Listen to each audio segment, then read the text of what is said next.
Welcome to the Monday, July 20th meeting of the Glendale Parks, Recreation, and Community Services Commission. Roll call, please. Commissioners Asatrian? Kalfayan? Yes. Michaels? Yes. Wu is absent. President Fuad? Wu yes, Mr. Wu is walking in as we speak. Okay. The record will show that Commissioner Wu is present. Next is report of recording clerk regarding the posting of the agenda.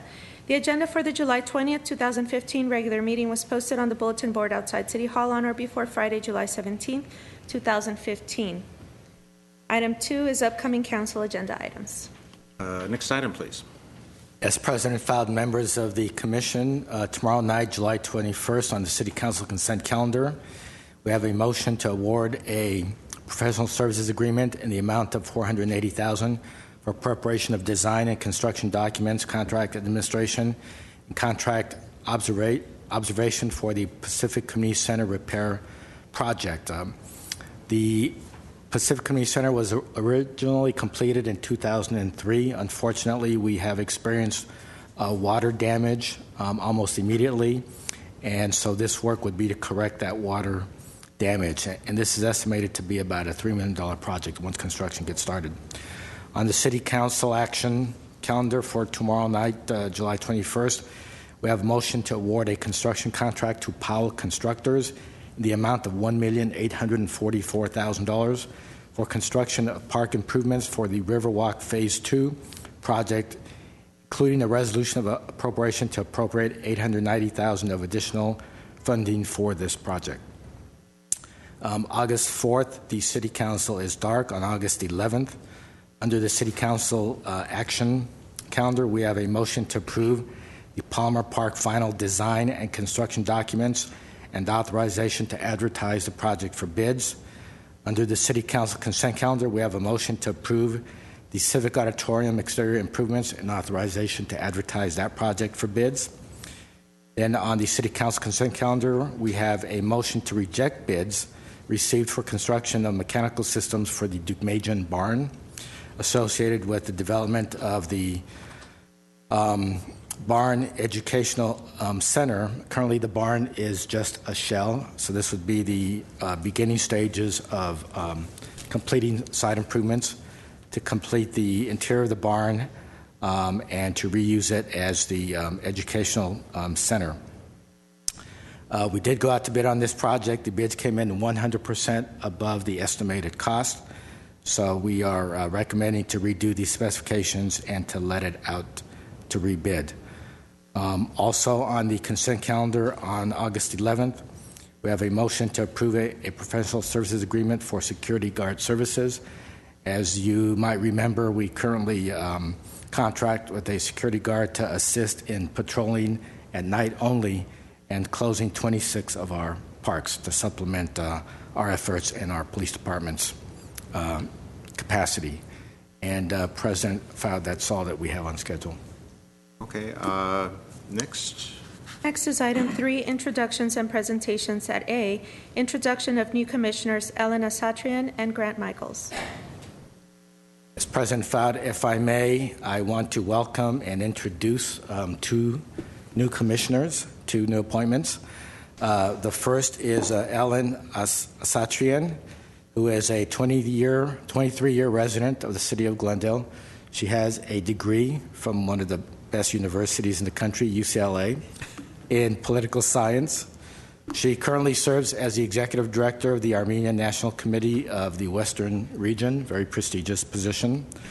Ellen has and continues to perform extensive volunteer work. She is currently serving on several local committees and boards, such as the Glendale Youth Alliance, for the betterment of our community. So I would like to welcome Ellen Asatrian. Ellen, welcome.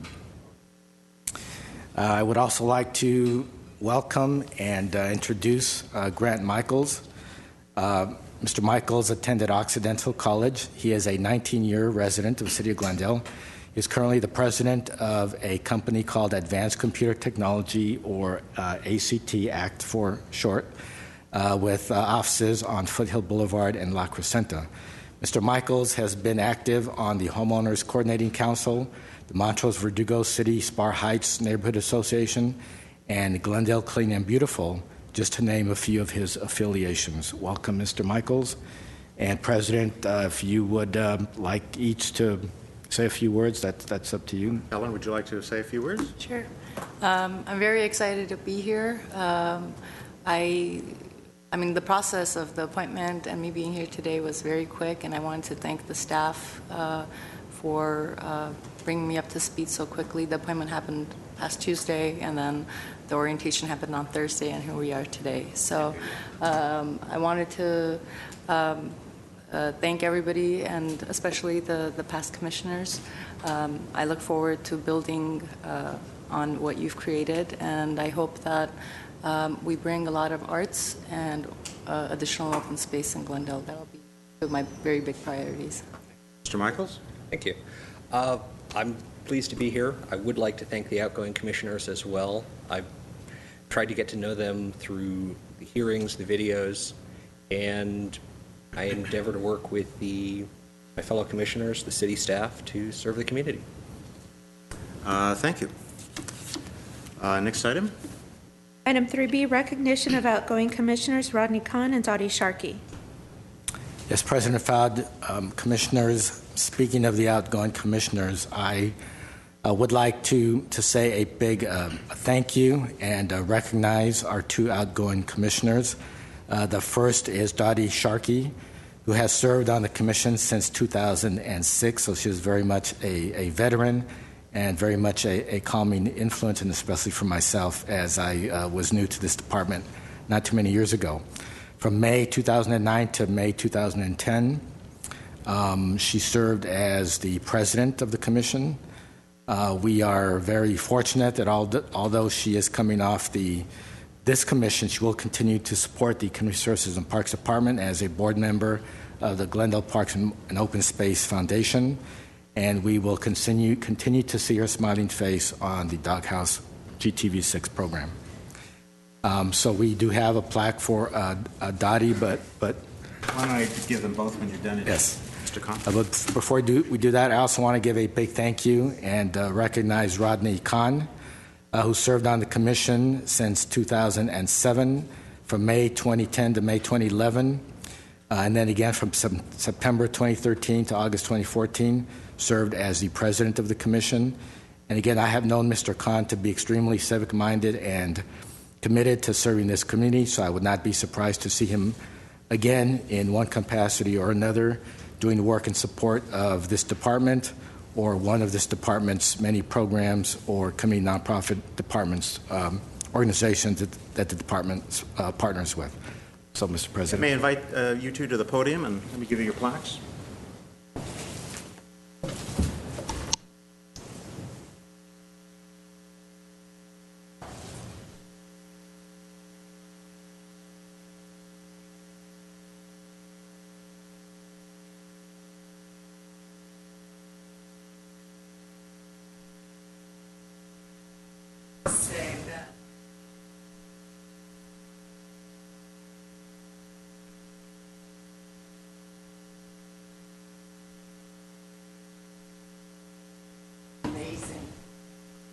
Services staff and fellow commissioners, it's been a great serving. I'll miss you.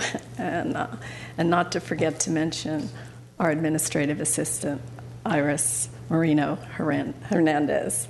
And that said, to be just simple and sincere, again, thank you. Thank you, Dottie. I wanted to start off by welcoming the new commissioners. Welcome. You're serving with some very good commissioners up there, and you're doing good things. I wanted to start off by recognizing former council member Frank Quintero, because he was the one who appointed me years ago. And at the time, it was a little bit controversial to appoint me to the commission.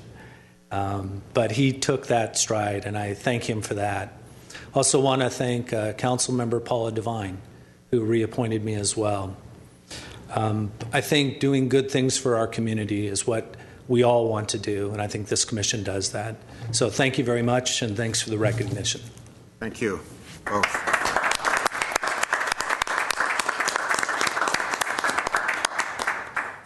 Next item, please. Next is item 4, commission staff comments. I don't have any cards for oral communications. Anybody from the audience? President Fuad, I have one comment.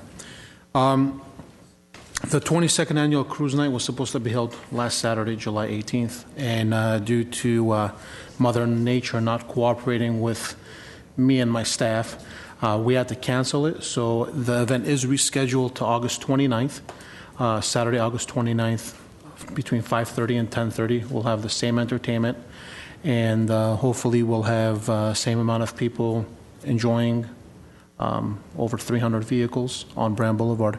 So hopefully you'll be able to make it on August 29th. Thank you. Next item. President Fott, actually, I have also some announcements. As usual, I want to go through some of the events that are upcoming in the next month in our department.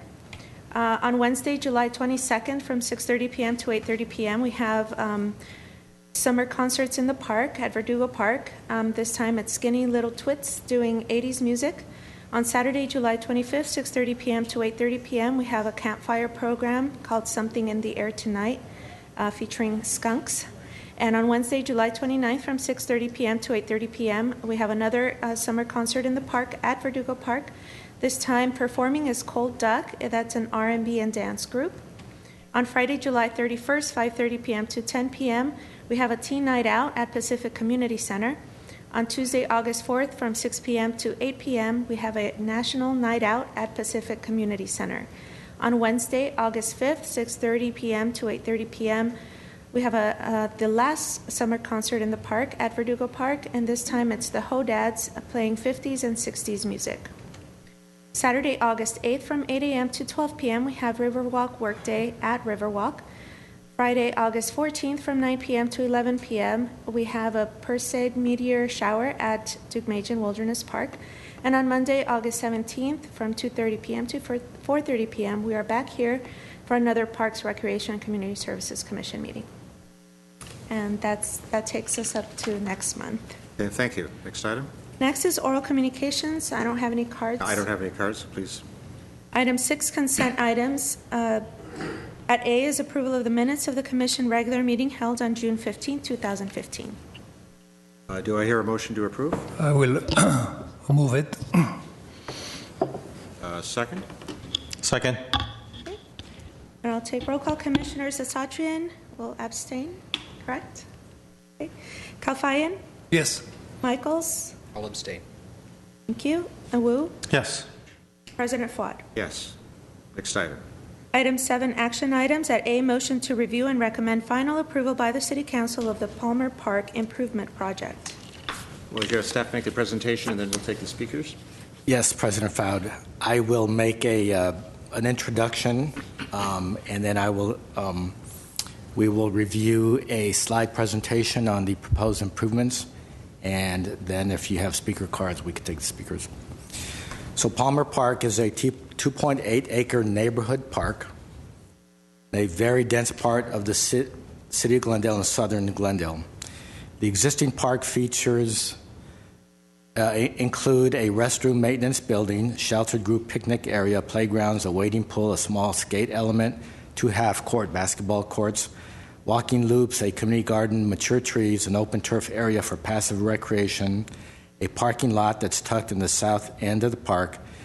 And due to heavy patronage, the park is showing significant signs of wear and tear. It's been 20 years since the park was last upgraded, so it is due. Initially, we had applied for a state grant to fund this park improvement project.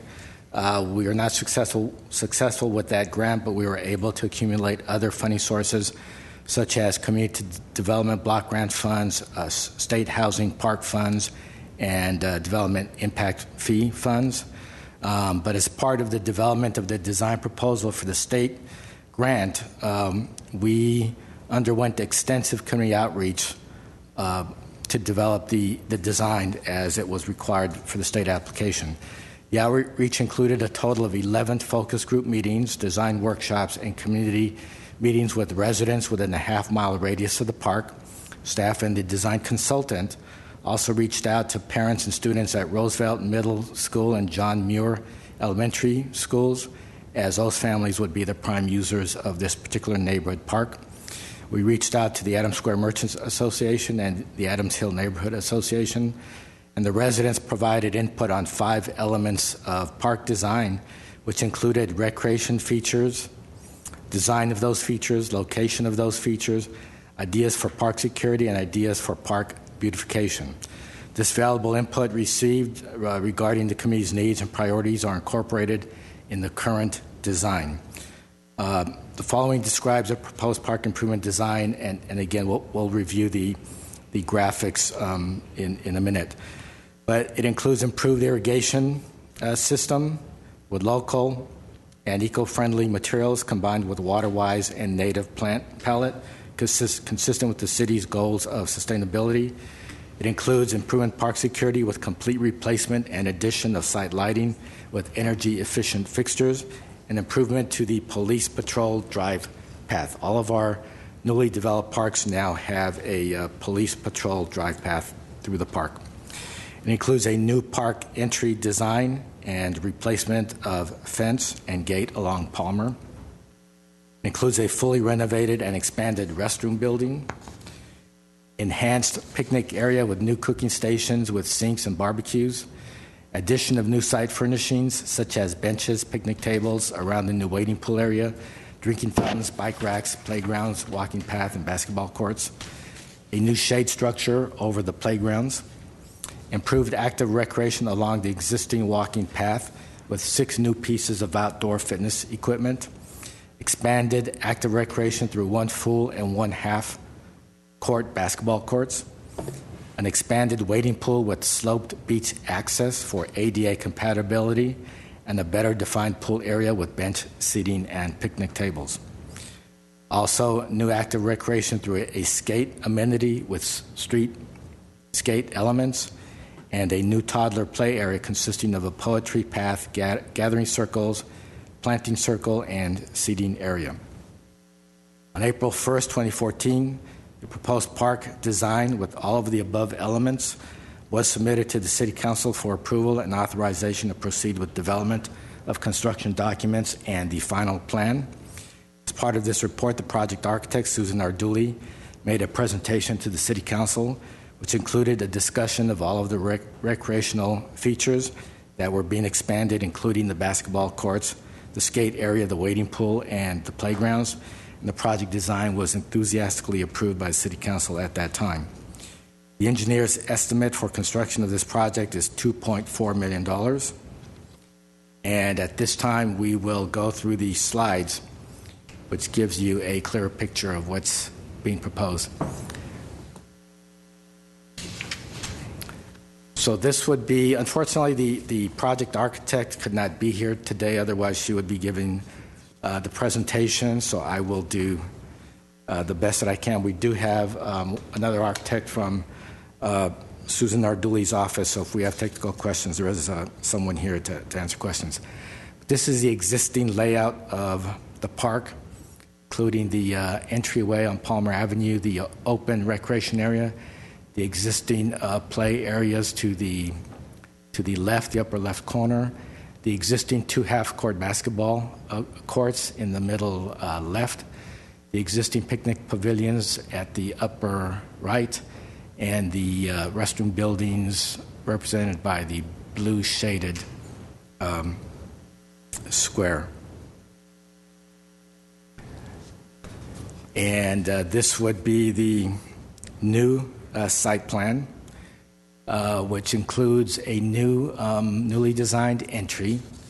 It includes a new tot lot for younger children on the left corner. The upper blue area would be the tot lot, and the lower blue area would be the playground for school-age kids.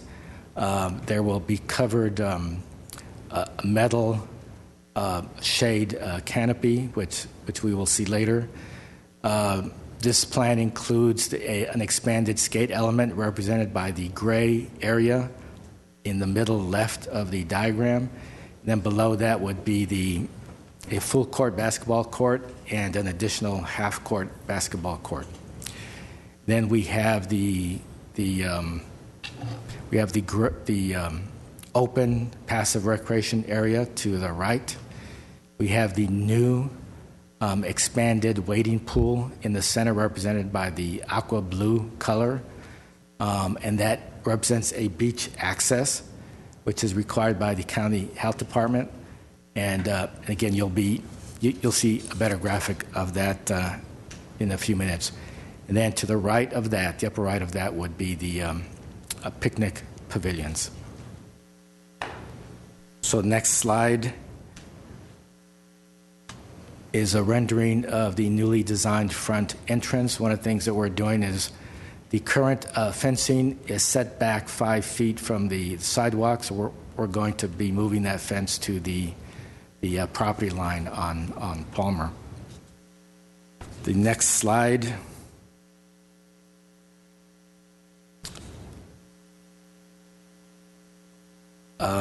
depicts the new entry fence line to the right.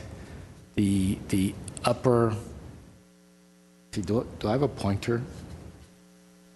Unfortunately, the pointer doesn't work on the screen. Oh, okay. That's Okay. I can try to follow along with the mouse if you'd like, or do you want the mouse? Beg your pardon?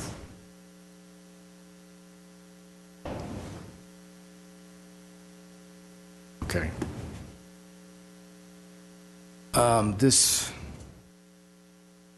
see. This represents the existing entry fence line, which is, you probably can't see it very well, but this red dotted line here. Then this is the new entry line where it's at the front property line, except for the point of entry where it's still indented inside the park. And the next slide is a depiction of the new play areas. This one here is for ages 2 to 5, and this one here is for ages 5 to 12. Then there's what's called a natural play area here to the left of that, and a lot of bench seating in between the two play areas for shared observations by parents and other guardians watching the children. Then this is the metal shade structure, one for each play area. Then the next slide gives another angle of the new shade structure. It's going to go over the playgrounds. Currently, there is not an there is an existing shade structure over the existing playground, right? But it's very small. And the next slide again depicts the natural play area in relationship to the seating areas.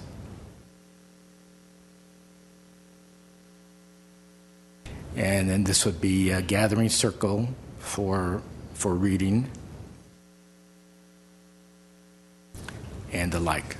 And then the next slide depicts the wading pool, which again is a beach access design, which means that it has a gradual sloping into the water in order for it to be handicapped accessible, which requires a much larger area than what currently exists.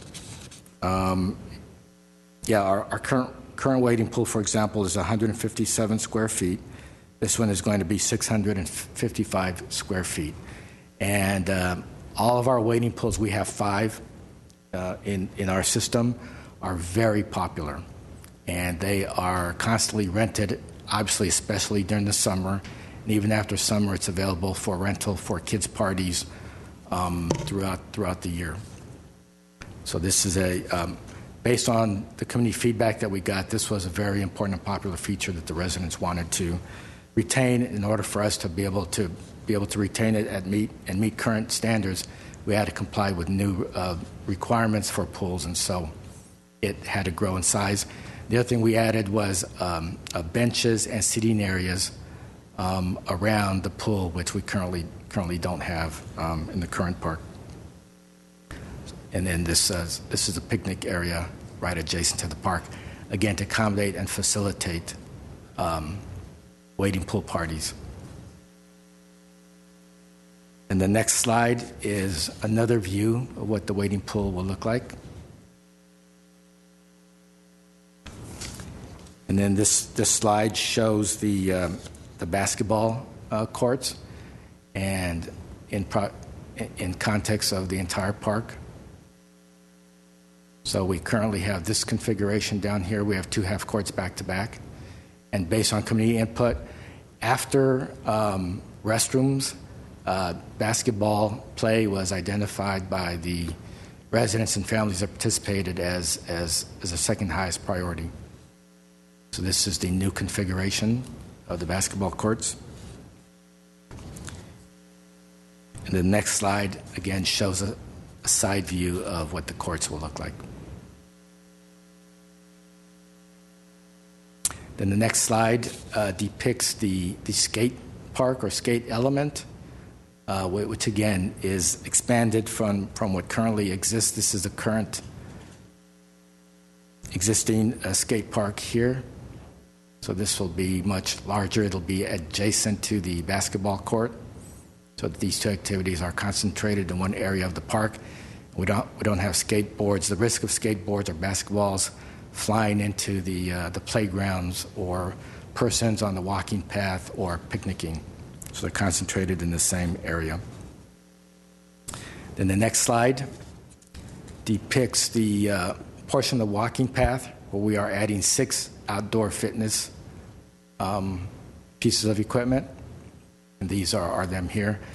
And this is another feature that we are adding in all of our park renovation projects and new developments for parks.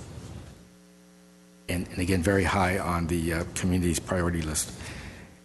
And then this is a rendering of the restroom building. There's not much else to say. It's a very standard, plain restroom building, but it will be upgraded with new fixtures, new interior finishes, and ADA accessibility.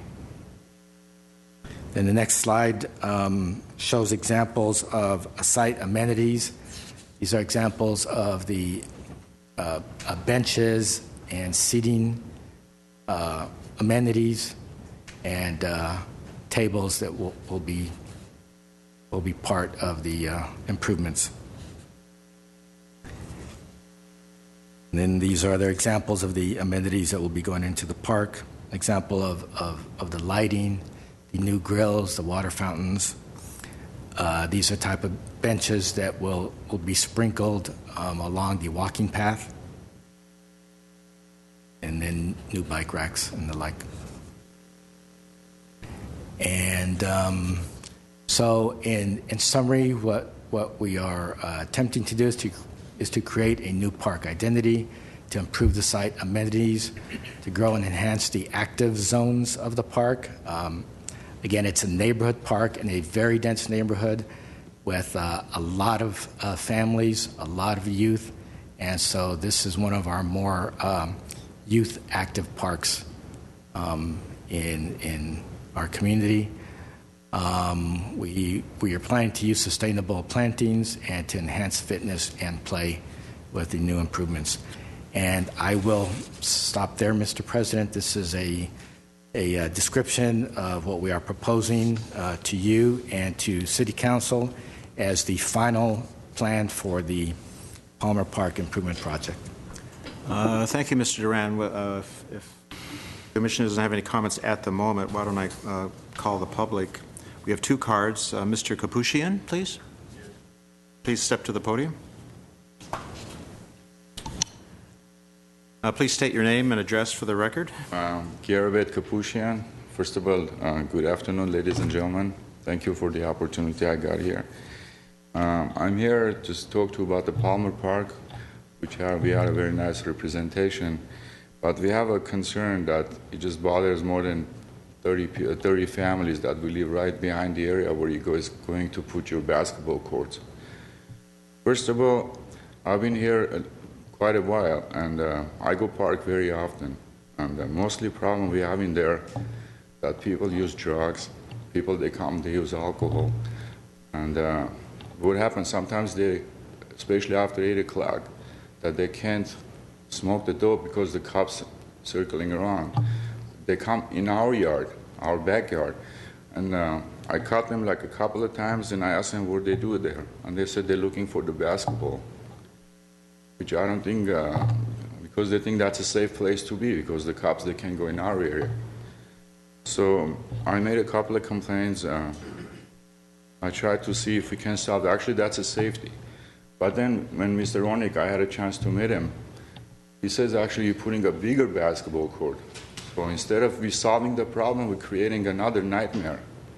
Because right now they come only the few guys playing together, but then when you build a full court, then you are expecting to see some teams coming over. And that's a big, big problem for our neighborhood. I mean, I have no problem whatsoever for other stuff, but putting the basketball court right behind our property, putting that skateboard thing over there, it's creating a big mess and big nightmare for us.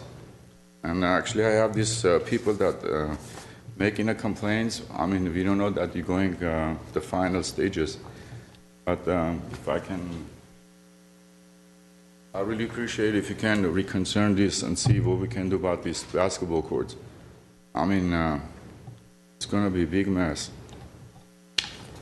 And like I said, Palmer Park looks nice and beautiful, but it's a nice, cozy place for the drug addicts and alcoholics.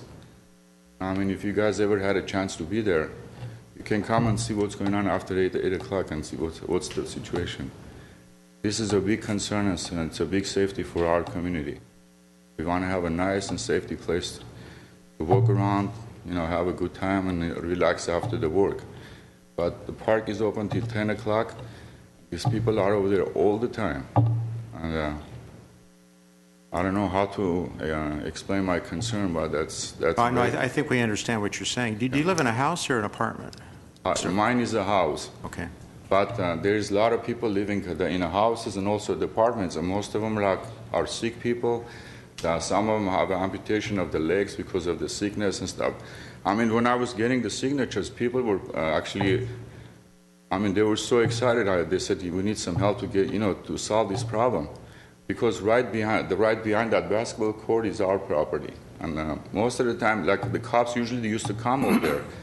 And they would stop these guys. I mean, even the sellers were hiding over there. Now the sellers are gone, but now the kids are coming over. They're smoking dope and they leave again. No, we understand. I think what we'll do is when we'll hear the next speaker, then we'll discuss up here your I really appreciate your concerns, because it, I think we need to at least have addressed them in one way or the other. Like I said, that basketball court needs to be something done. I really appreciate it. Thank you for Thank you my very much. opportunity. Mr. Matamian?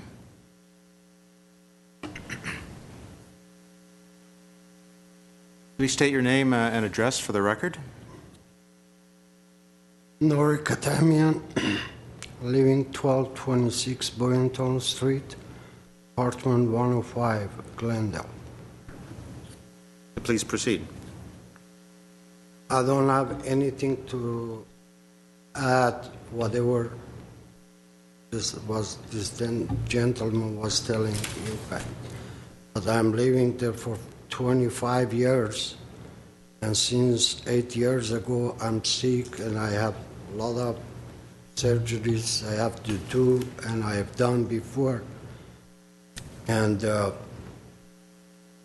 I've seen a lot of things that I shouldn't see, those kind of things right beside my apartment, especially in the afternoons after 5, 6 o'clock.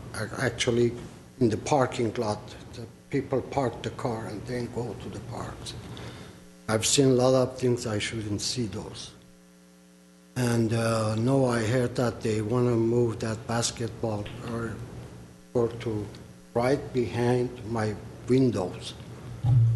And Even daytime, I have a lot of problem with the noise. And evenings up to 9:30, sometimes when they turn off the lights, still they are playing over there. That's all I want to say. Oh, we appreciate you coming. Thank you. Well, we have 25 signatures here for people who are objecting to the location. Perhaps if Commissioner staff could maybe address their concerns, what you've tried to do to minimize it, and why the courts were there and nowhere else, and concerns about the overflow of the bad use. Yes, President Fowd, what I can say is that with these improvements, the park will be better lit. However, there will not be any lighting at the basketball courts, and that is intentional because we agree that we don't want a basketball taking place till late at night. The park does close at 10 o'clock. We are including a drive path for the police department to be able to drive in and through in the center of the park to serve as a deterrent. We will be coming back to the commission next month with a proposal for an updated suspension policy, which allows us and the police department to work more closely together to be able to issue suspension letters to perpetual violators of the park rules. And so we're hoping that will serve as a deterrent. I mentioned earlier that this year we started to utilize a private security company, and their job is to help us patrol the parks at night. We could prioritize Palmer Park once this project is completed and opened. That's the location of the basketball courts made the most sense because we didn't want to interfere with the open recreational area or the ability to have a drive path. And we wanted the courts far enough away from the main street, which is Palmer, kind of in the center of the park. But it's off to the left side, again, because we don't want to disturb the existing passive recreation area, which serves as a walking path for a lot of the seniors that use the park early in the morning to go for their walks. And the other thing we wanted to do was we wanted to concentrate the most active elements in the same area, and so the basketball courts are next to the skate park, so that we don't have the park isn't divided by those two very active elements. What kind of wall are you proposing between the park and the property owners? At this time, I don't believe there is a wall. Should there be a high wall help? I'm not sure, Coco. Do you want to? President Fouad, our experience is when we provide a wall, it actually acts as more of a recreation element for them to be able to use, whether it be to bounce the balls off of it. And there actually is an existing tall wall right now on the other side of the half basketball court. If you can picture the slide, you had two half basketball courts back to back, and there is a wall. And unfortunately, I don't think the wall is preventing the noise element from going across, because when we met Mr. Kopushian, one of the comments he had made is even just shooting the basket and hitting the rim would make the noise, or the bouncing would still make the noise. So the wall element is not included in the mix. I believe it is going to be the fencing that we have and some landscaping on the inside of the fence to try and alleviate some of that, especially when it comes to obstructing the view to the properties. But as far as a wall, currently it's not in the plan. Yeah, but he says people are climbing over the wall into his yard. So, yeah, please come up for a moment. President Fowle, one of the things that we can consider doing is increasing the height of the fencing that is proposed. So if, for example, persons are throwing the ball over the fence so that they can have an excuse to be there if and when the police come, we can try to increase the size of that fence to make it harder for them to be able to do that. Okay, actually, the kids, they're not going over the fence. Actually, I live on Boynton Street. What they do, I wish we had the picture. We could have seen the parking lot. Okay, that's fine. Yes. What they do, this is the parking lot here, right over here. Come over here, my gate, all the way at the end right here. They're hiding right this area. Like here, they used to be travelers, like this was next door. They were hiding right behind these trees. Actually, they got cut a couple of times, and I don't know what they do now. But what is after 8 o'clock? They just come here on Boynton Street and come through my gate and go over. And a lot of times we have nobody in the back in the dark areas, unless I go and personally check. They're not going over actually they're walking through this side. And when they get caught, like I did a couple of times, their excuses for the ball because they said accidentally we threw the ball on over the fence and we're looking for the ball. If they don't find the ball, they said maybe next door or this side. Okay. This is the problem, the ball, and even if you put a ball here, what they do, they play soccer. Sometimes they don't play basketball. They hit the ball with, like soccer, they hit the ball and that thing bounces so hard.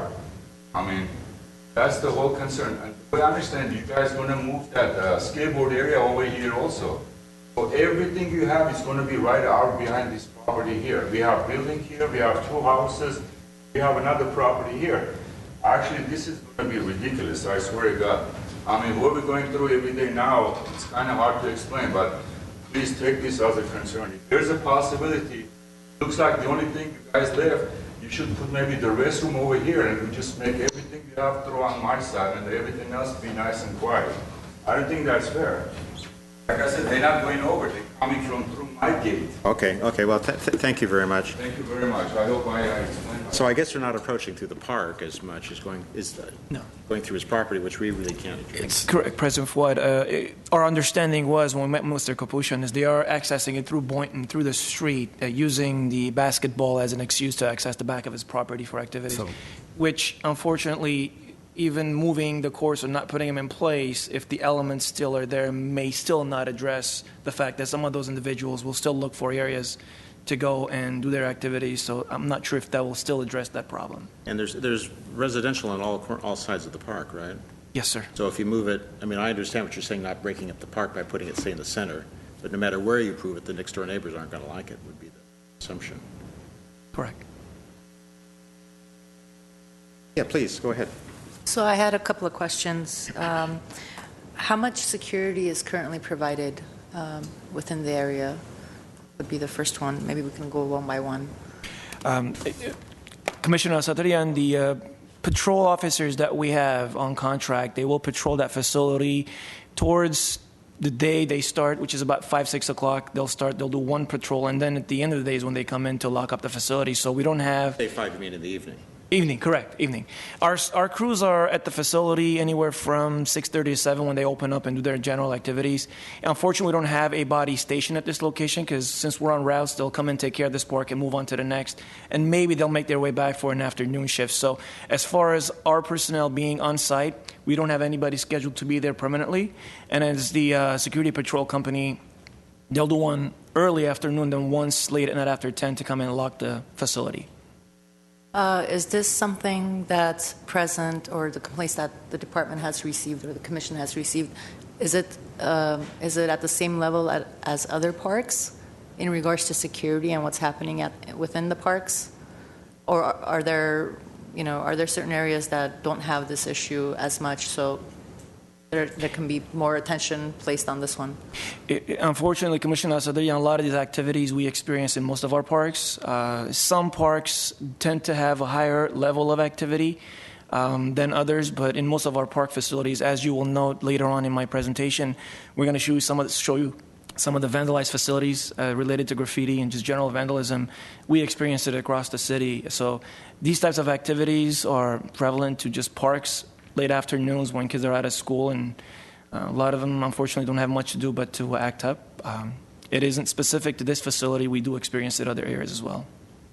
And what's the current relationship with the police department when it comes to this? So I understand there's a private patrol But how does the police department play a role in this and working with the department? Sorry, it's my first one. Yes, Commissioner Saturian, I feel we have a good working relationship with our police department. We meet on a regular basis. They do all that they can. They do make their own patrols in the evenings. They will tell you that it's a challenge for them. It's a challenge for us, and it would be at a lot of our parks would have the same challenge. They would tell you the same thing about Maple Park, about Carr Park, about Palmer Park, maybe to a lesser extent Adams Square. So it's a challenge.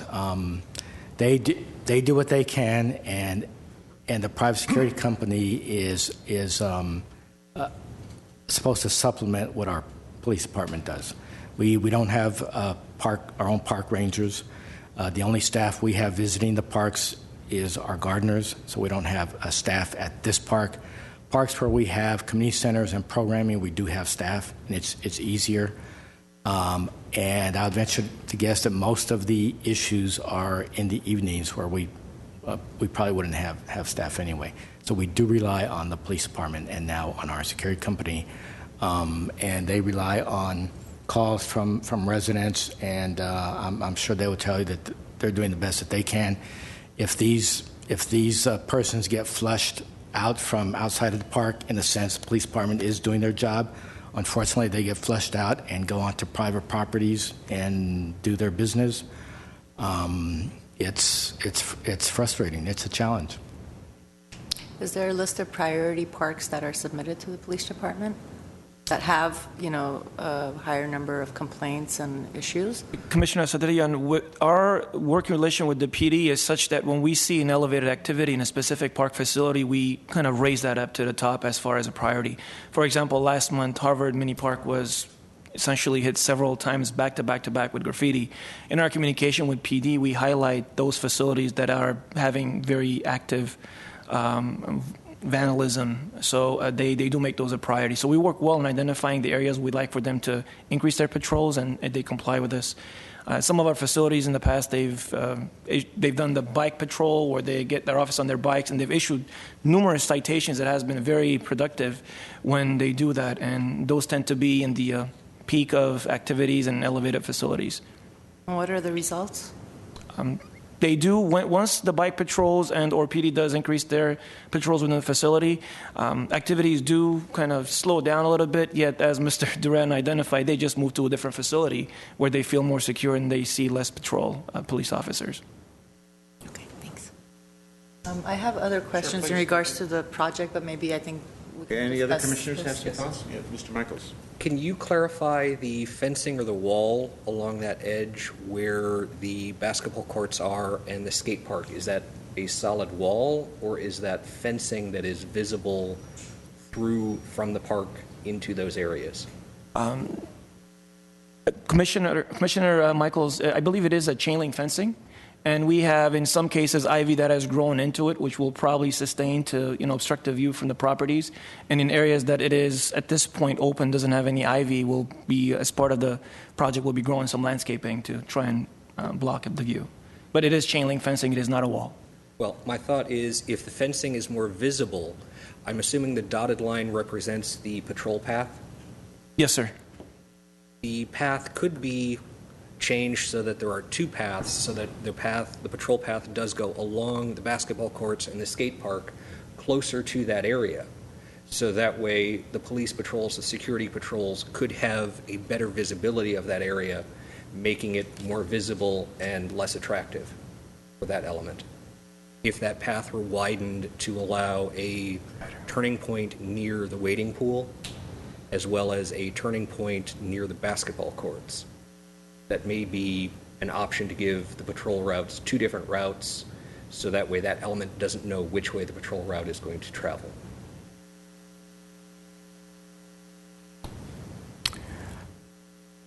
Commissioner Michaels, members of the commission, we can look at that. We did work with the police department on this design to make sure it met their needs and their understanding of the issues at the park. but we can revisit that in terms of the feasibility from a design perspective and to see just how much more that may or may not assist the police department. But we can take another look at that. Anything else, please? To me, it seems like we have two problems. The first complaint is the noise, and the second one is the drug. Those are the two issues we're facing. The noise, I don't know how we can solve it, and the drug is, I don't think it's our issue. That's where it's not. We're not here to solve the drug issues. That's the police department. It's not us. But the noise level, it's going to be here. It's going to be there.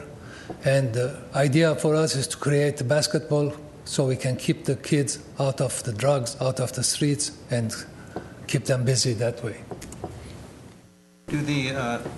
Commissioner Wu, did you have any more comments? Commissioner Wu?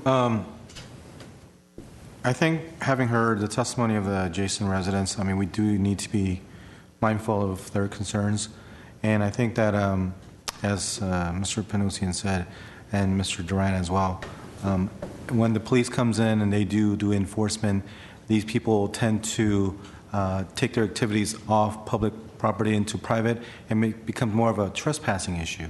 It's no longer on public property, so we can't really do enforcement unless it's called in by the property owner, the apartment manager, or what have you. So it's one of those things where it's a no-win situation.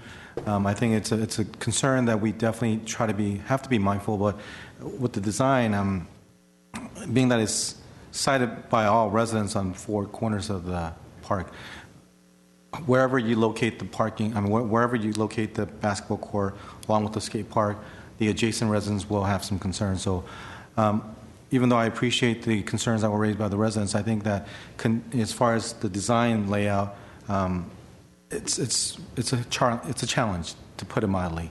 And I think that if we were to able to have maybe more police presence, I mean, I know we're very strapped with our budgeting, what have you, but if we could make more police presence be prevalent, and I think the only thing we could do is just try to let them realize that if they do come, sooner or later, eventually they'll get caught.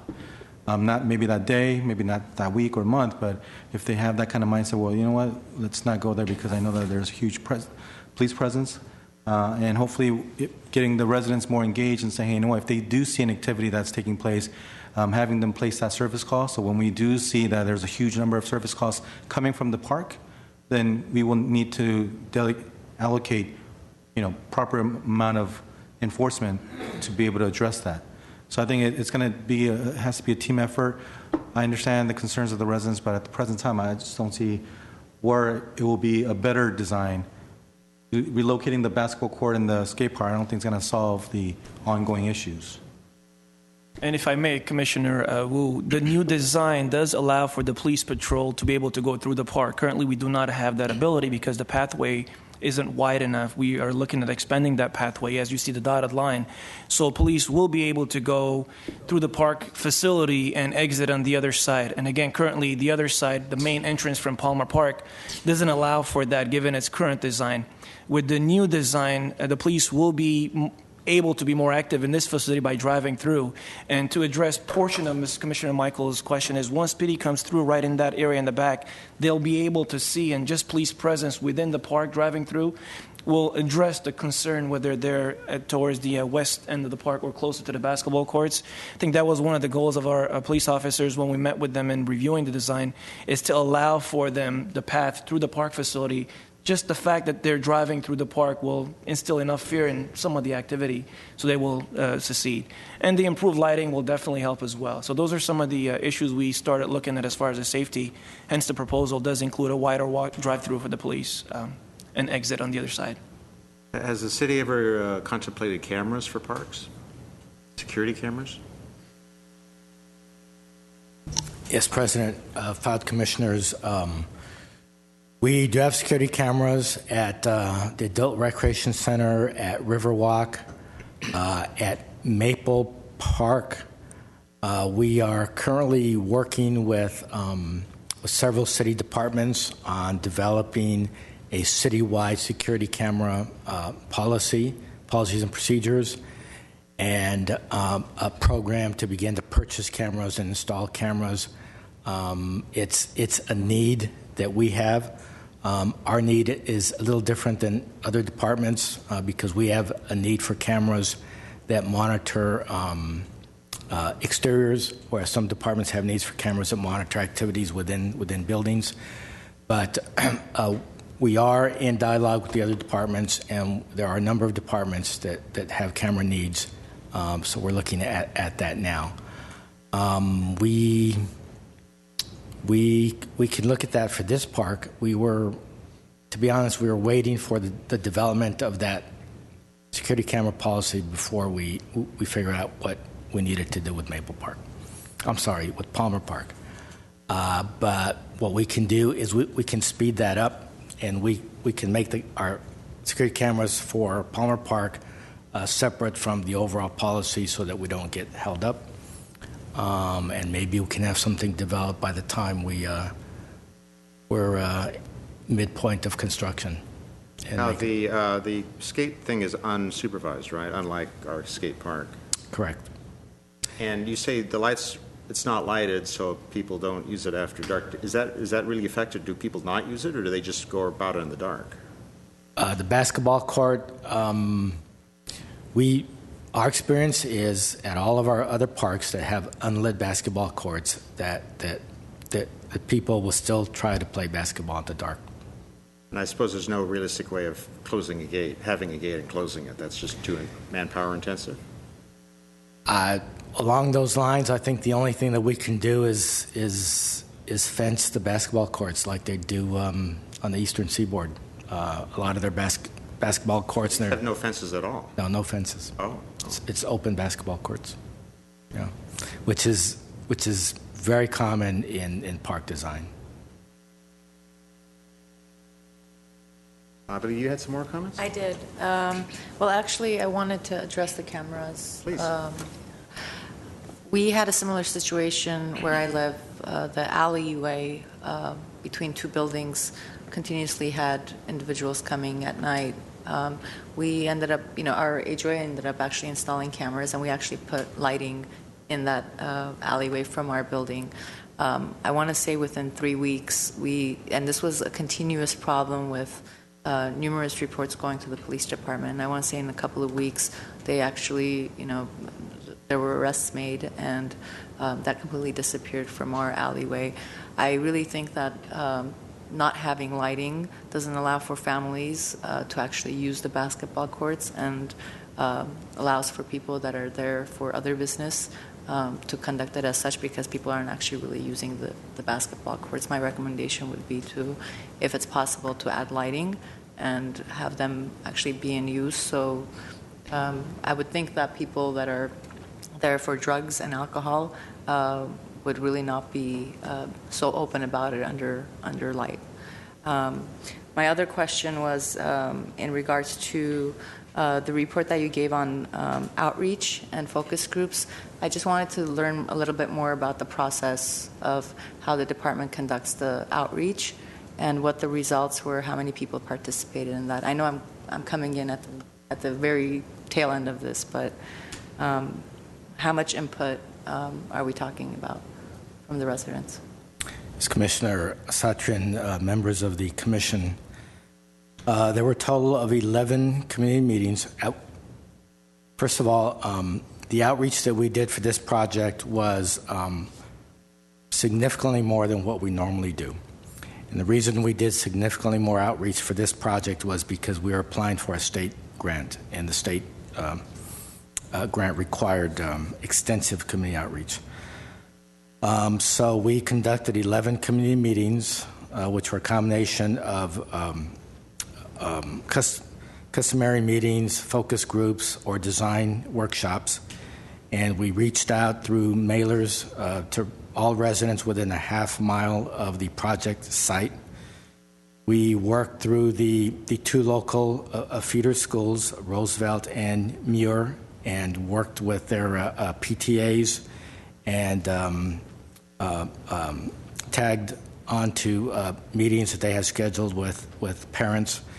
We had meetings with the Adams Hill Homeowners Association and the Adams Square merchants. I think we had over 200 residents give us direct input, and we had the number one priority that people were concerned about was the restroom buildings. The second highest priority identified was basketball courts, and we have raw data here of all the responses and the features that residents commented on.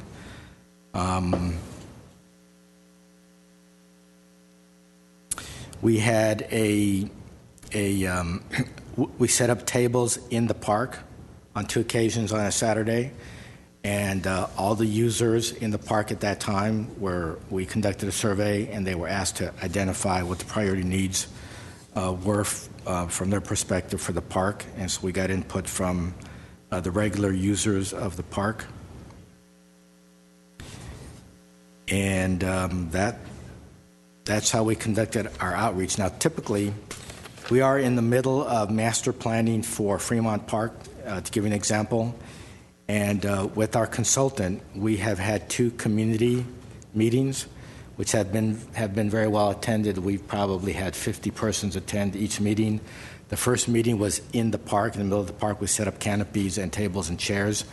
And we all 50 residents and the consultants and the staff, including the city manager, walked around the park. We took a walking path and we walked around the park. We would stop at different stations and we would observe, and the consultant would ask questions, and persons would provide their input. They would begin to see things that they hadn't seen before, and then they'd give some new ideas. And then we would assemble in a central location in the park, and we were divided into several groups, and each group was given a map of a footprint of the park, and they were asked to design and color in the different elements of the park and where they would put those elements. And then each group elected a spokesperson. And so they would all get up and share the ideas of what their table came up with. And then the second committee meeting we had, and then based on that, we developed 3 options, the consultant and staff did. And then the second committee meeting was held in a community room. Again, we had about 50 neighborhood residents attend that meeting, half of whom attended the first meeting, half of whom were new. And we reviewed all 3 concepts, and they were all different, based on the input that we received. And then by consensus, we all agreed to a rough concept that everybody seemed to be in agreement with. And that's the concept that the consultant is currently working on. Once that is finalized, we're going to present it to our mailing list of all the persons that attended both meetings, and have them review it one more time. And then we will finalize the proposed plan. That proposed plan will be submitted to the commission and then submitted to the city council for approval. And that's more typical of the community outreach that we do than what we did for Palmer Park. Palmer Park was a lot more extensive. Were there any bilingual community outreach meetings conducted given the area? We had translators available in Armenian and Spanish. In Armenian and Spanish. Were the flyers also translated? Or is the materials that were distributed from community meetings? I'm going to defer to staff. Commissioner Asadian, typically the flyers for community meetings do have a couple of different languages that identify that there will be some sort of a meeting held, and that they can call a number, just listed the office number for them to ask for either services of translators at the site and or if they have any questions. So generally speaking, most of the outreach flyers that are sent out to the residents are done mainly in the English format, yet they do have translated versions down at the bottom asking residents to call if they have any questions and or for clarification. That has been the practice. Okay. I think the one item that I'd want to add on to all the outreach that has been done, Glendale is really blessed with a lot of community organizations that hold members that are active. Perhaps incorporating the list of community organizations that service the different groups to the outreach that's done, whether it's through mail or email, and encouraging them to have their members also participate. It'll get a wider audience. Commissioner Satrin, commissioners, that's a good idea. The caution I have is we are most interested in input from the residents from that neighborhood. So if those community agencies overlap to people living in the neighborhood, it works. But the other caution we have, and we're not always successful, is specific interest groups. So, for example, if we reach out to a organization that runs child care centers, and persons that might attend the meeting are just focused on a child care center in the middle of the park, or whatever the case might be, or the pickleball organization. They want 5 pickleball courts in the park, things like that. So those are the only cautions I have about reaching out to specific community organizations. They can certainly be on the mailing list, and again, they may very well have members of the organization that happen to live in those neighborhoods, and their input would be great. Thank you. Sorry for all the questions. Any other comments? How many of those addresses that we have on this paper with Mr. Wu were attending the community meetings? As Commissioner Calfine, commissioners, we don't know. We don't have the sign-in sheets from those meetings. All we have is the raw data from the results of those meetings.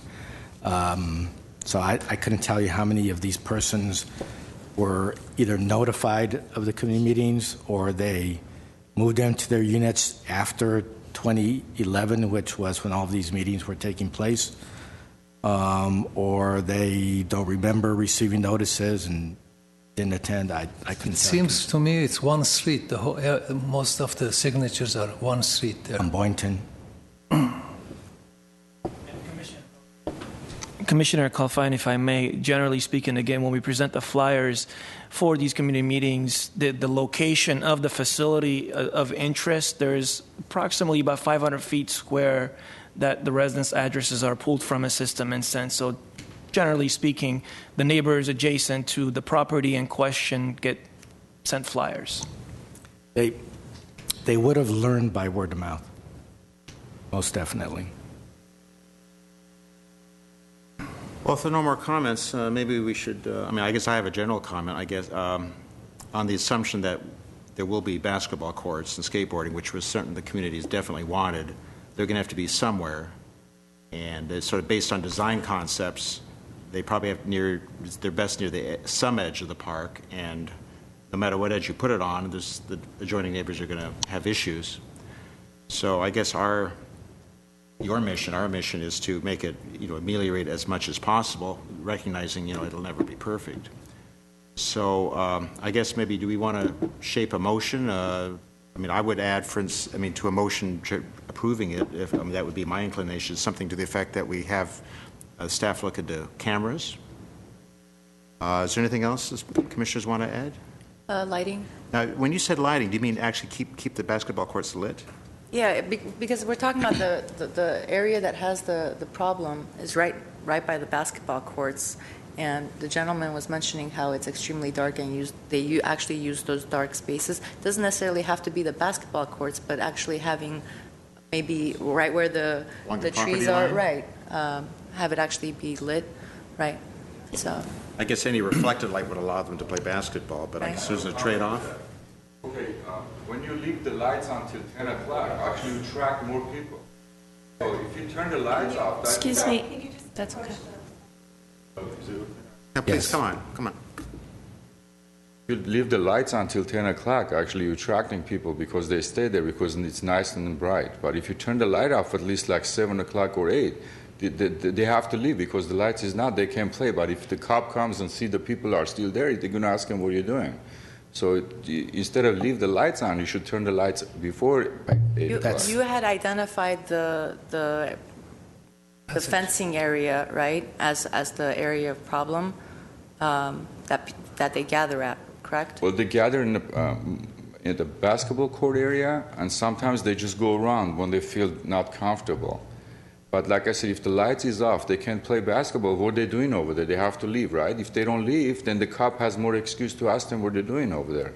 So my concern is to turn the lights off instead of leave them on. But like I said, if you make a full court basketball court, you're going to attract more people. I'm telling you right now, I know what's going on now. They just play only with the small groups.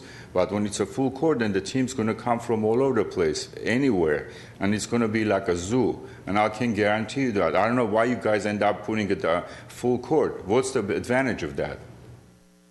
I mean, I'm not giving you the question directly, but somebody decided to pull a full court for some reason. What is that for? I mean, that two half courts not big enough for the kids. Yes. Now you're going to come up another big one, and right behind our property. I mean, I have to ask you a question. No. If you have homes, do you want a full court right behind your fence? Will you feel comfortable 20 hours playing basketball and bouncing the balls? I'm not. I'm not happy. I mean, it's your concern. If anybody's happy, you can raise their hands, but I don't think that's a good idea. Okay, well, thank you, Mr. Kabushian. Thank you. We'll discuss it up here. Thank you. I think there was a community outreach. People definitely wanted basketball, so that's why it's there. Yeah, my recommendation will be if we can move the basketball courts a little bit further away from that fence. Is there a possibility to create? That would change the noise factor, whether they're 10 feet or 20 feet away. He was complaining about the wall, the ball is bouncing to the wall. Yes, which we won't have a wall. It's just going to be a chain link fence. So if we can move it a little bit further, if we can, that's kind of a consideration. Well, without micro-designing the park, maybe our motion should be cameras and look at the wall issue. And is there anything? We can definitely incorporate security cameras.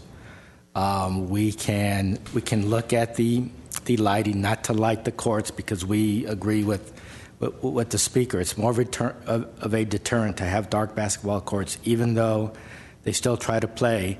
But he's absolutely right. The fact of the matter is, when the courts are closed at night in the dark, people are not supposed to be on the court, and that's enough reason for the police department to approach them. We can look at more security lighting near the basketball court to make people in the park late at night more visible to the police department. And we will look at the drive path again to see if there are some tweaks that we can make to make it even more effective for the police department to be able to maneuver deeper towards the basketball courts. And we can look at the design feasibility of shifting the courts a little further in from the fence line, and we'll work with the architect. I'm not sure we'll be able to do that without beginning to squeeze in the walking path and the passive recreation area, but we'll look at it. Well, I guess are we specific? Do I hear? Go ahead, Mr. Michaels. I would like to just add one issue.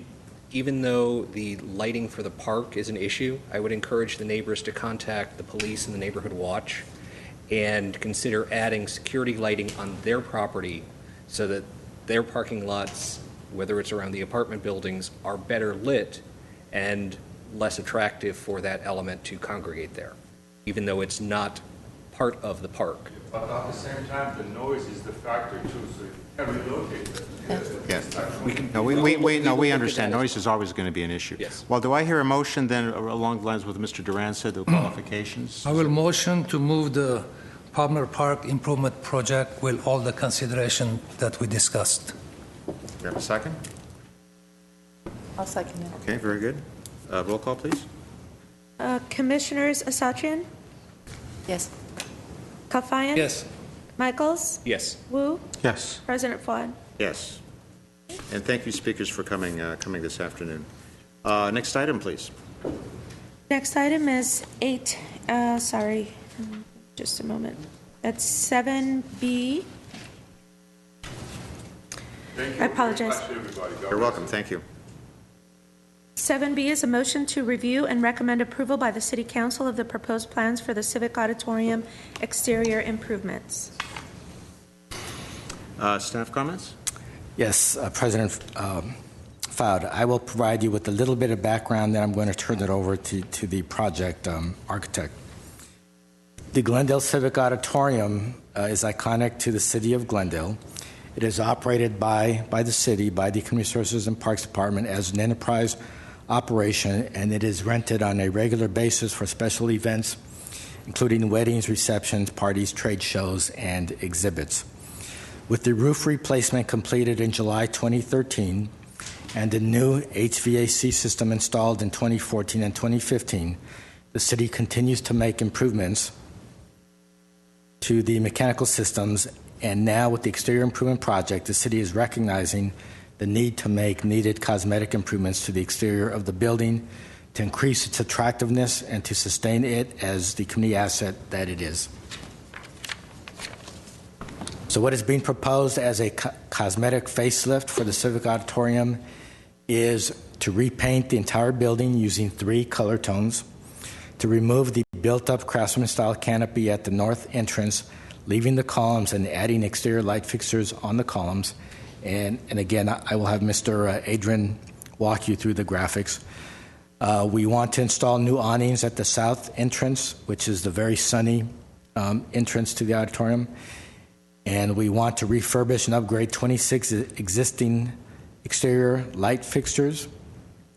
And in addition, we will be re-landscaping the embankment at the south entrance of the auditorium. The cost estimate and the current budget for this project is $250,000, for which enterprise funds have been appropriated by the City Council.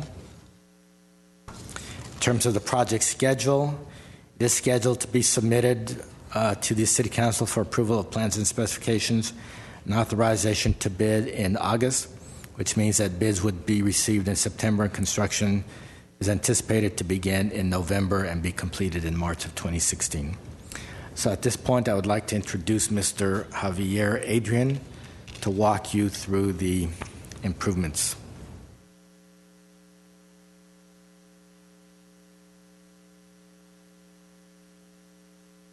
Good afternoon. Thank you very much, Commissioners, for the opportunity to be here. We have had a long-standing relationship with the City of Glendale, and we're very excited to be a part of this project. As Mr. Duran pointed out, the Civic Auditorium is indeed an iconic building in the City of Glendale. It was built in the late 1930s originally with a Spanish revival / Art Deco style, which is a very interesting combination of 2 very different styles, but it gave the building a very distinct identity. You all know it very well. And so the challenge here has been to do a couple of things. This project comes at a time when the city is going through a rebirth. Hopefully our economy is going through a rebirth. The building itself is going through a rebirth, and it's just time to freshen things up.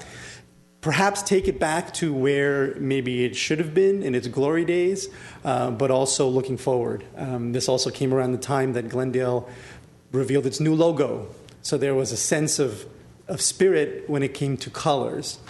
So can I change slides with this? Great, thanks.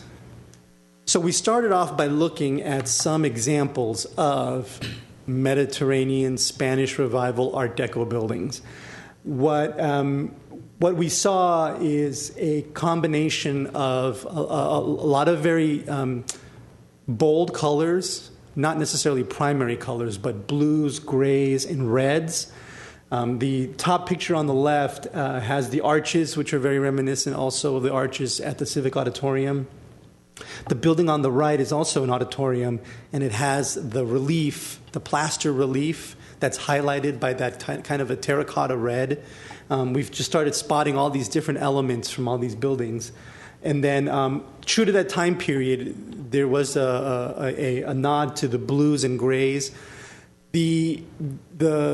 Some of the research shows that at that time, the white walls and the terracotta roofs were reminiscent of the earth, and then the blue was the ocean. It's a very Mediterranean idea. At the same time, the bottom right, of course, is this building that we're in right now. Also a very iconic building, Art Deco building, white walls, blue, gray elements that really highlight those white walls. So with all these elements and some of those colors even being included in the Glendale, the new logo, that was the palette that we started to draw from. So this is what it looks like off Verdugo Road. One of the things that you can tell is it maybe looks a little washed out, partially because there actually is some different color differentiation now, but it's so similar that you can't tell too well. Those pilasters and the walls in between, they're a slight shade different. And then above on the top band, you see it's slightly beige. That's actually plaster relief. It's beautiful work, but it's just not highlighted because of the colors is kind of washed out. So working with the staff, we came up with several variations of a proposed color scheme, and in the end sifted through and settled on one. And I would refer to, because on the computer screens, colors tend to look a little different. So we have the actual color chips here on the board. You can see the red on the left, the white in the middle, and the gray-blue on the right there. So the idea, again, here is to, with that red, highlight the plaster relief, which is really beautiful. The gray-blues that become the field colors, they highlight those pilasters, which would then be the white. So this is what the view from the street would look like. And then on the north side, originally when the building was built, it had a very nice kind of Art Deco entrance. At some point, I'm not sure exactly when, this porte-cochere was added over. It provided a sense of entry, but we feel that it didn't really fit into the style of the building. And there, underneath that porte-cochere is actually a very beautiful entrance. So it itself has damage. It has wood rot. It has termite damage, and it either needs to be repaired or be removed. So it was our recommendation that it be removed. And so behind it, again, where that red is, it would be this kind of color right here, highlighting that relief. You see the grays on the sides and then the white. And then, but the big move here on the north, of course, is to remove that color. There's an existing arched entry that's beautiful and has wonderful details, but you just can't see it because it's in the dark. So this will, it's still, the entrance is still set back, so you still have a cover when you come into the building, but it restores the building to its original condition. On the south side, we have the challenge of in the sunlight and the solar gain, heat gain from a south-facing large window. So that was one challenge. The other one is that despite the fact that the north is the main entrance, our understanding from staff was that many people use that south parking lot. And so actually, this is the first thing they usually see. And if the event's entrance is on the first floor on this side, this is where most people come in. We talked about potentially upgrading this into a courtyard that we may be able to do that at a future date. But we're just taking the first step here. So again, having that gray-blue show up on the field highlights those pilasters going up. The red way at the top at the fly tower gets the red color. And then we introduced some Mediterranean-style awnings that would provide some shading, at least on the first floor. The dilemma with arches is there's no really good way to shade them without eliminating the arch, because you don't want anything square on top of the arches. So we went back and forth with staff and settled on, okay, if we can shade the entry, the first floor, that would be a major improvement. Not just aesthetically, obviously, but also shading the wall, the door, the entry doors there from solar heat gain. And then this is the existing entry. So off of Verdugo, when you walk under those main arches in the front, you're kind of under this covered entry. So all of this would get repainted, the light fixtures all get refurbished, and the painting scheme for this would reflect what the rest of the building is, with the whites and the gray and the blue. And all the trim and the rails would get a dark color to just kind of not be so so evident. It would kind of just make them go into the background. So that's it.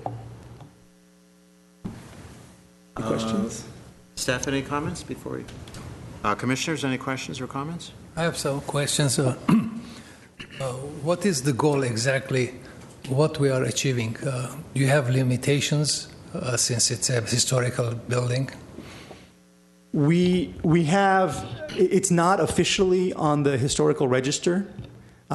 We have a statement from, and I believe it was in your report, from Glendale's Historic Society. So it has historic value. It doesn't officially have the historic designation yet. It is their hope that it would one day, and I think that their statement said that the improvements that we are making would benefit that goal.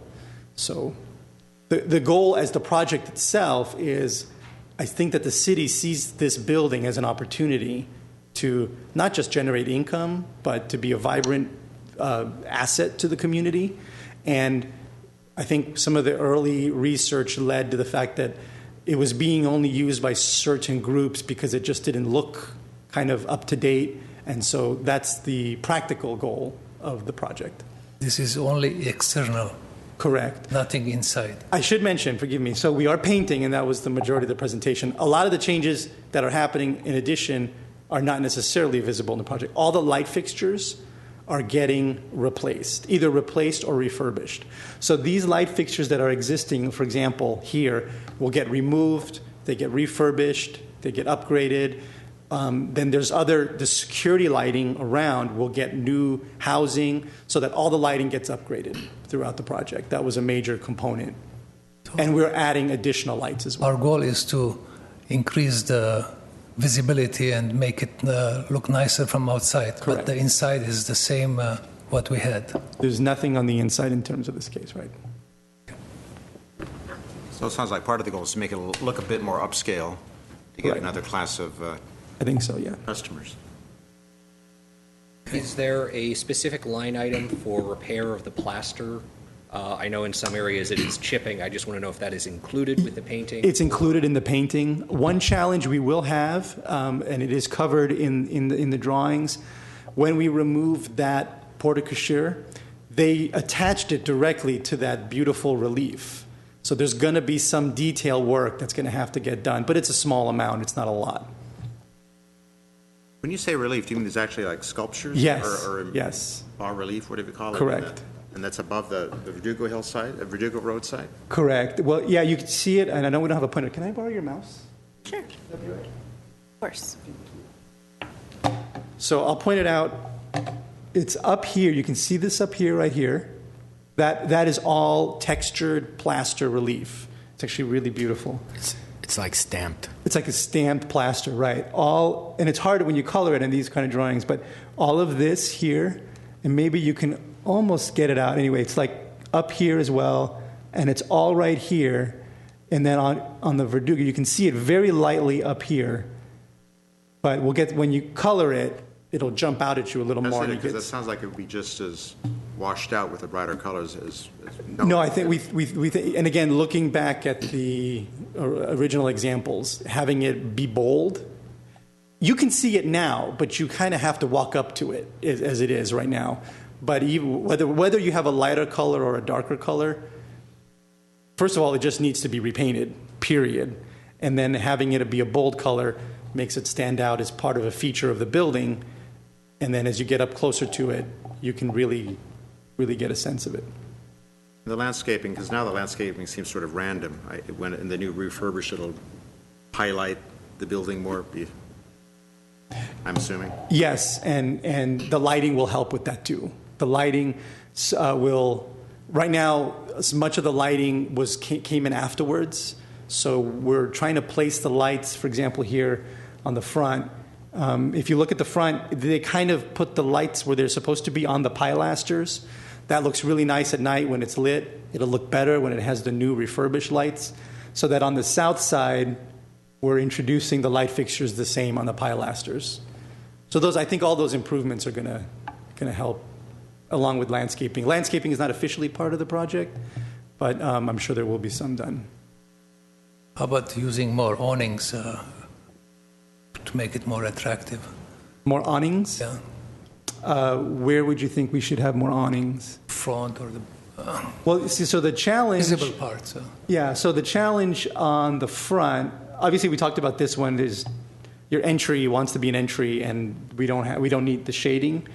On the front, you have already this very deep entry that putting awnings on the front wouldn't really gain you anything because if you walk through those arches, I went too fast, you're already in this space that's covered and shaded.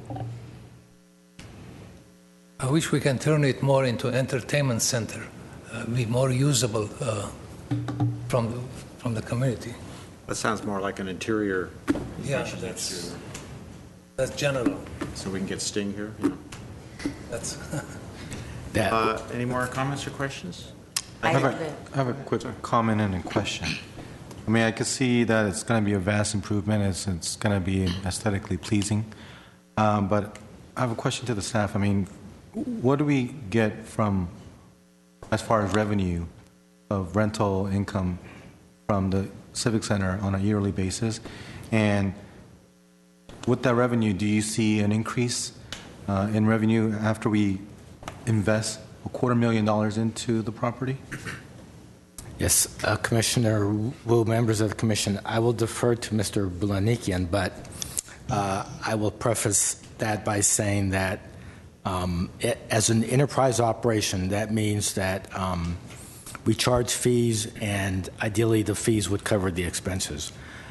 This is one enterprise operation. Our department has about 13 enterprise programs.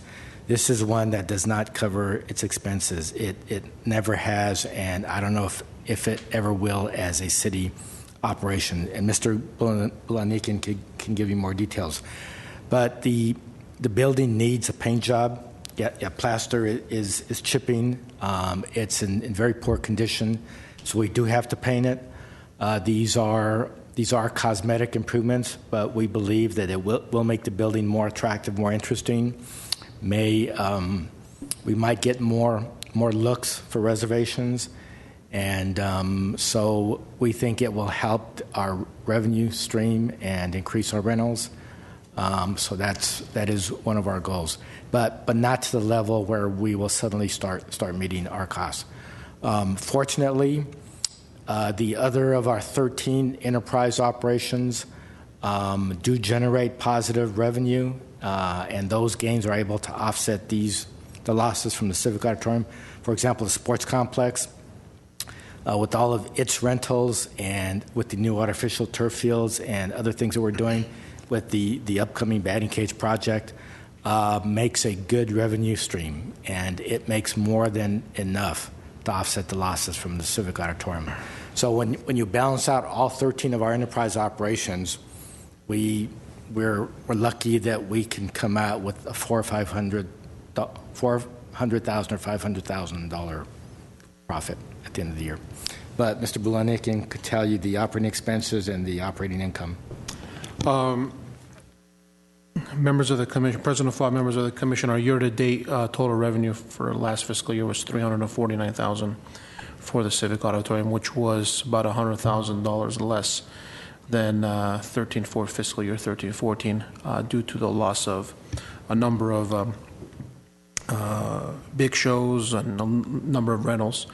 We had the Golden California Antique Show that went out of business. We had the Red Cross Blood Drive, which was a year-round blood drive. They're using their facilities now on Brand Boulevard. We had the two circuses in 13-14, and this year those rentals were canceled. So our total revenue was $349,000. The loss for our projected loss for this year, I don't have those numbers, but last year's 13-14 was $150,000. down from 440,000 from 2009-2010 fiscal year. So each year it is going down. We're cutting expenditures, trying to increase our revenues. So we have seen a reduction in our losses, but hopefully with new shows and new rentals and with the exterior improvements, plus our improvements with the HVAC that we had last year, we hope to increase our rental revenue next year. Okay. Any other comments or questions? Well, do I hear a motion to... One question. I'm sorry, go ahead. Can you explain a little more of the color choice of the red, given the tile roof? I know in the pictures you have, it's very bright, and the tile roof looks washed out. After the rains, the tile is quite dark now. With a color that's red so close to the tile roof, I don't know that that's a good choice. Can you explain more of your thinking behind that choice? You know, colors are a difficult thing. They are, you know, because it's difficult to get consensus too. So I think what we tried several colors. It seemed that doing something that matched the terracotta would just also seem washed out, and I think the goal was to be bold. We tried, there was a myriad of shades in between, and you just sift through, working with staff and, you know, and other people in the city, and you staff at the auditorium as well, and you decide on one. And that's essentially how we arrived at that point. Yeah, and part of that process was we didn't want more than 3 tones. And so it was either the gray or the off-white or the terracotta. I should point out, typically what we do on our specifications is require the contractor to do a mock-up. So they'll paint one part, and we can all have a look. And then you'll go, hey, oh, no, this is, then we'll know. Because it's hard to pick color for a large area off of one chip. And so that's why we typically do that. And then we can all have a look at it. And before they go out and buy more paint, they have to show us that, and then we can all decide if that's a direction we want to go. You can come out to my house. Do I hear a motion? I have a motion to approve the proposed plans of the Civic Auditorium for the exterior improvement. Second? Second. Roll call, please. Commissioner Sasatrian? Yes. Kafayan? Yes. Michaels? Yes. Wu? Yes. President Fuad? Yes. Thank you very much for coming. Thank you. Next item. Next, we have item 8, reports information only. A, Pacific Community Center Annual Report. Maybe given the hour, maybe our reports can be a bit truncated this afternoon. Please go ahead. He's always to the point. Good afternoon, President Fuad, members of the Commission. My name is Sabah Garabedian, Community Services Supervisor for Pacific Community Center. So Pacific Community Center is a joint use facility between Glendale Unified School District, specifically Edison Elementary School, the Library, Arts and Culture Department, and the Community Services and Parks Department. The community center is open from 9 a.m. to 9 p.m. Monday through Thursday, 9 a.m. to 5 p.m. Friday and Saturday, and it's closed typically on Sundays. Outside of those hours of operation, it is open for rentals if anybody would like to reserve the facility. Services at the facility include a lot of event planning, whether it's a birthday party or a special event that involves both gyms or anything else on the property. Logistics, staff will provide support for the event at the building or at various other events as well as citywide. Pardon me, I'm skipping through as fast as we can. It also houses Party on the Go and Glendale Rocks Climbing Wall party packages, which are part of our mobile recreation program. It has 5 indoor meeting rooms, a gymnasium, a computer lab, a rec room, and a kitchenette. Here are some pictures. The top left is the outdoor terrace, the Oak Room, which serves our senior nutritional meals program 3 times a week, the Sycamore Room, typical meeting room, the rec room, the gymnasium in 2 forms, one with the partition wall closed and then one with the wall opened. And then the art science room, which houses day camps during the summer, 9 weeks out of the summer. the Redbud Room, which gets utilized for our kinder camp program, and then it gets used for parties on the weekends, and then our conference room. Outdoor facilities include the multipurpose field, 2 picnic shelters, the baseball field, the multi-use court, the playground, the splash pad, and the terrace. And here's a picture of our picnic shelters, the Little League field, and the artificial turf soccer field, multi-use field.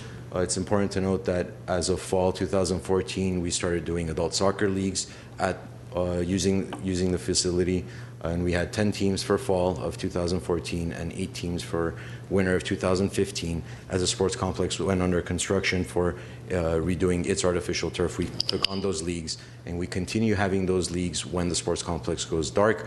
When they're on, we go off. When they're off, we go back on, type of a thing, and we rent out in between when the field's not being used for our leagues. Special events at the facility are the Spring Extravaganza, the Cesar Chavez Annual Commemorative Event, National Night Out coming up on August 4th, National Charities League Annual Rummage Sale, and the Glendale Unified School District State of the Schools Breakfast. Some pictures from those events. Center-based programs include Tot Time for children up to 5 years old, drop-in programs from basketball to pickleball, drop-in recreation, which includes that billiards room, table tennis, and foosball in the rec room. Lifelong learning classes include basketball, art, gymnastics, and karate for kids, and Aikido for adults. Day camps, like I said, Cool Days, Kinder Camp, Traveling Teens Camp, operate 9 weeks out of the summer. And we also offer day camps during the Thanksgiving, winter, and spring break when GUSD is on break. We also offer Parents' Night Out at the facility. We've had 2 Parents' Night Outs so far this year, each averaging about 11 participants, and we're hoping that it can gain some with new recreation leaders coming on for the summer. Now they know how to work with kids and what our expectations are, so we could advertise those more and accommodate more parents. And then we also have Teen Night Out, which is done through Youth and Family Services Program, every other Friday night where teens come and hang out at the facility. Some pictures of our contract classes, basketball camp, the climbing wall. We also do community collaborations. There's a lot of community collaborators that we work with, primarily Glendale Adventist Hospital, CHLA Kids, where we offer parenting classes and healthy cooking classes during Tot Time in the gym. We offer lifelong learning classes for Glendale College for seniors. It's an improv class and a contemporary world issues class. And then we also host for STAR Glendale Police Department students training as role models program at the facility. Recent facility updates include a new playground area and a resurfaced multi-use court. That resurfaced multi-use court also allows us to have pickleball. We have pickleball lines drawn. We have pickleball 3 times a week, and I'm happy to say that our pickleball community is also volunteering for our day camp program, teaching the sport to our day campers as well. That's pretty much it if you guys have any questions. Questions or comments? Well, thank you very much. Next item, please. Item 8B, monthly activity reports. At 1 is Park Services. Please. Yes, President Fuad, members of commission, the written report is for the month of June, and if you note on there, we had completed 173 work orders for non-routine demand work, of which 84 work orders were completed by the groundskeepers. Our pest applicator completed 54 work orders, and our irrigation repair crew 35 work orders for a total labor hour of 712 and a half. For the new commissioners' information, what we typically do is we do list all the work orders as an attachment to that report, and we highlight different ones every month to give you a taste of some of the different projects that we tend to do once in a while. If you have any questions about any of them, I will attempt to answer them for you. But what we also do on a monthly basis is try and do a pictorial presentation of some of the projects to give you an idea of how the projects start and then end. As we noted earlier, one of the items that I'd like to share with you is the vandalism that we've experienced. Harvard Mini Park, for example, last month experienced severe vandalism when it came as related to graffiti. On, I believe, one of the weekends, it was hit very heavily to the tone of every inch of that park was graffitied. And what typically graffiti goes is a group comes in and they have their own artwork placed, and somebody else comes in and decides that's not a good artwork, and they put their own artwork. This job required our whole project crew for a full half day to be able to clean up. And unfortunately, after they were done with that job, as you note right down here, in the highlighted area, 3 days in a row, this facility was hit. After we had it cleaned up a week later, the same facility was hit again. So it's an ongoing challenge where no matter how soon we get it cleaned up, another group comes in and targets it. Can you effectively remove it, or some of it's indelible? That's an exceptional question, President Ford. Some cases we are effective in removing, in other cases we are not. A simply graffiti remover that we use, the cans that we buy, very expensive product, does not remove everything out there. So at times we feel we have to bring in a crew to have it painted. And at times we have it pressure washed with a steam cleaner. Most cases, pressure washer will do the job, but still at times we have to reach out to our colleagues in neighborhood services and public works to have an area painted out given the sheer size of the graffiti.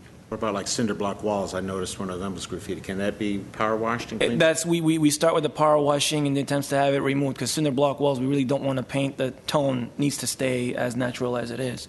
I'll give you one example of a painting over at the Glorieta Park. Glorieta Park, again, just a general weekend, it was hit by graffiti.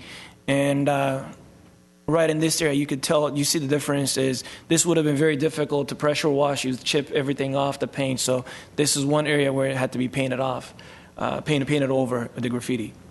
So as it relates to graffiti, and here's one where staff attempted to remove, yet you still can see the remnants of it. So we have to figure out a way, how can we completely get rid of the graffiti? Not every, whether it be rock, or depending on where the graffiti is, it makes it sometimes challenging for us to remove. Did you put graffiti-resistant coverings on things? Some items do have graffiti-resistant coverings, yet we find that even if they're not able to put graffiti on it, they just generally sketch it. So one way or another, they will put their marks on whatever amenity we have out there. I've noticed in Los Angeles where they have sometimes where they have riverwalk walls, they put something on it, a coating of some sort. It's a little shiny, but theoretically it prevents graffiti from sticking. We did practice that over at Maple Park in the new picnic areas. I believe the picnic tables do have a graffiti coating over at Maple Park, and it did help. The graffiti does get on there, but it's a little easier to remove at times because of the coating and with the graffiti remover. So we attempt different ways of getting it addressed. But unfortunately, if we move a problem from one location, it just tends to go somewhere else. Another project we did was down at the Chevy Chase Corporation Yard. This is one of our non-park sites that we maintain. This is where a third of our operation is based out of. This is the roof of the Public Works Corporation Yard, where the ivy, the plants that we have growing in the front, tend to overtake the roof and also in the front. So we had our crews go in there and trim it down, trim it back to the point where the roof is cleared off of any debris in the planting. And downside, you can see it's generally cleaned the whole screen, and given time it'll grow back and we'll have to come back and address it again. This is general of most of landscaping that tends to grow. It's our job to come in and shape it and watch it grow and redo it again. Another project over at Studios Park, I only have 2 pictures of this. These are from, I believe, the Brand side, the entrance to Cerritos Park. You can see palm trees in that area were severely overgrown. We had our crews go in there and trim them back down to kind of take away all the dead palm fronds so they don't fall down during the winds, and also kind of adds a natural beauty to the look that they should have. In Casa Adobe Park, we had a group, Leadership Glendale, if you're familiar with them, generally tends to pick potential future leaders in the community and puts them through a program. And every year they select a project that they together put the funds together and the students do complete. This year they selected to do a planting project over at the Casa Adobe northern parking lot. They provided the funds, the tools, and the labor to purchase the landscape plants. And our parks maintenance supervisor, Dennis Gaudenti, helped identify the species of plants drought tolerant for the area. Came in, worked with them in laying it all out. And the students of the Leadership Academy went on there and did the planting. And we also added little plaques to identify the different species of the plants planted in this area. So this was a joint cooperative effort. We'd like to do that with the community groups. If anybody's interested, can contact us. We'll identify a site for them to work.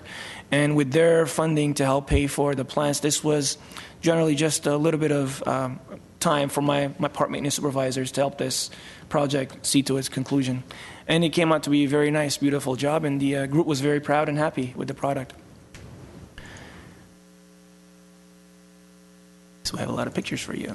Lastly, at Pacific Park, there are two areas in Pacific Park that we re-landscaped. This is outside of the pool, where we had a large bare area that was, we had it wood chipped to cover all the dirt after we had all the weeds taken out. Yet again, another batch of landscape plants just laid out. I unfortunately do not have a picture of these after they were put in place. We did a similar project at the employee parking lot, which is off of Pacific as well. The area was cleaned down to dirt. The plants were laid out, and our staff came in and replanted them. And the area replanted, and we're looking at getting this area mulched to help clear, actually keep the weeds down, and also adds a little kind of more natural color to the landscape. And those are the projects we're highlighting this week. Questions, comments? Questions? I have a quick question. Yes, sir. What's usually our normal protocol when you notice graffiti on any of our city park properties? Do we notify our department and then try to get them out there as quickly as possible to cover it up, or do we also engage the police department to have them take reports and take pictures, so in case, like I saw that moniker of IBK was very prevalent in the Harvard Mini Park.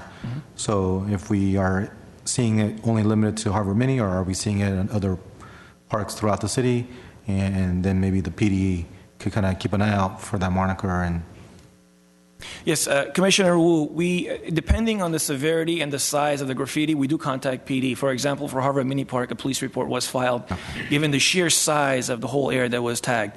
And as far as the monikers go, we take pictures of all of them, especially over the weekend, which is most of the activity takes place. We store them in a file, so when police do catch somebody in the act of putting graffiti on anywhere in the city, they come in and ask us for anything that resembles or that moniker, like IBK. If they catch someone tagging IBK, they'll come and look for all the those markings that we have at our facilities and ask us to help put together a general cost of staff time to have those removed. And accordingly, depending on a certain level, whether it becomes a misdemeanor or a felony, and they go through the court process to try and get some restitution from those individuals. Most cases, little areas, our staff goes in there and just marks it on their 2-week sheets that they remove graffiti, they spray it and wipe it down. Large size, and or if the language is of question, if we believe there is any hate and or targeted towards a specific group, that's when we also get PD involved to make sure they're in the loop of what's going on in those facilities. We work closely with them when it comes to reporting vandalism. thank you. Thank you. Next.